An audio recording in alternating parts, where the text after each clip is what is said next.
Selamat Hari Raya Aidilfitri mulia.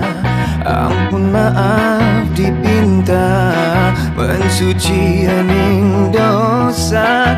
Setahun menghilang, sekarang menjelang hari yang bahagia. Karena di sinilah kami dapat sedia sekadar yang ada untuk santapan dan juga kepada ahli semua. Sebab kami bincang pada peringkat kami ini, kami buat secara program, kami tak membuat secara sering. Sebab apa? Kalau boleh kita masak sama-sama, kita rasa makanan daripada ahli kita sama-sama, ada buah, ada silaturahmi. Itulah yang kita bincang.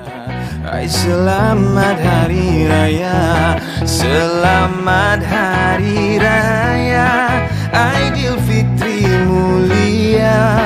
Ampun maaf dipinta, mensuci hening dosa. Seruan kita untuk semua.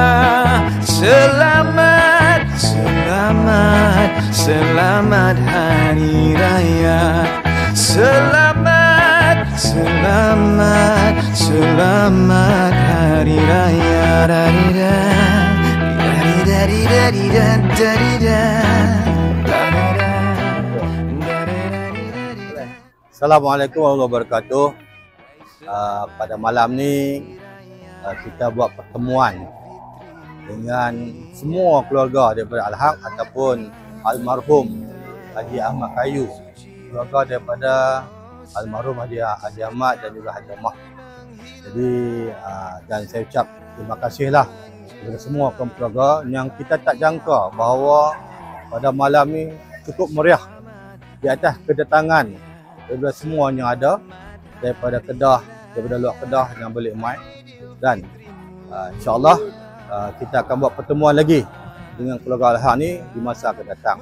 Dan saya ucap terima kasihlah kepada adik-beradik, kepada orang yang yang sanggup bagi makanan. Kan? Kita buat ni bukan bentuk jalan catering, tapi kita buat bentuk jalan ukhuwah. Masing-masing bawa main makanan untuk disediakan, dan yang nak makan tu adalah keluarga sendiri. Jadi saya ucap terima kasihlah kepada semua yang terlibat dan kepada keluarga-keluarga Al-Haq. Saya mohon ampun dan maaf, selamat Hari Raya, dan bila pulang nanti berhati-hati di jalan raya. InsyaAllah ada masa lain kali kita akan bertemu lagi. Wallahu alam.